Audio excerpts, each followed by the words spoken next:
the thing. Is it now, and there were a long period of doubts about whether it should develop and carry on and have proper investment. Has that now all been resolved? Is the space exploration business now really very much back on track? We were thinking about the other day about the probe that's gone to Mars as well. I think so. I mean, there's always going to be funding issues.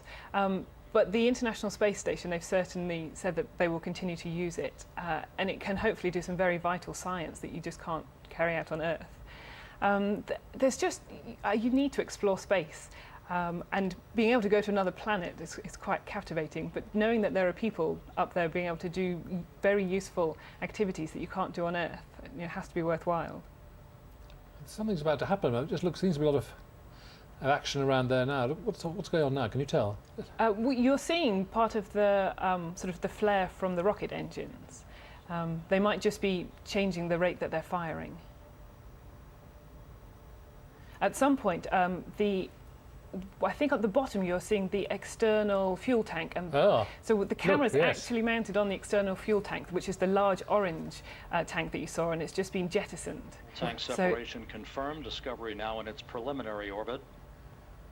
The centerpiece of Japanese space science, Kibo, completing the first leg of its journey to the International Space Station.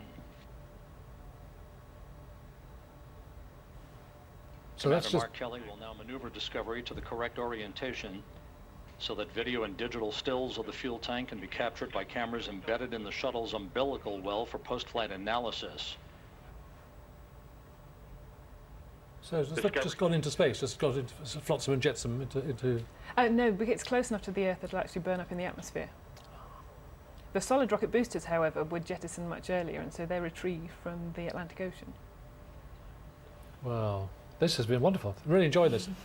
Nice way to spend a few minutes on a Saturday evening on the news channel. Thank you very much for coming in. Thank you very much. Very interesting. We'll follow it for the next couple of days and beyond. No doubt we'll be talking to you again very soon. Elizabeth, thanks very much. Lovely. Thank you. Thank you.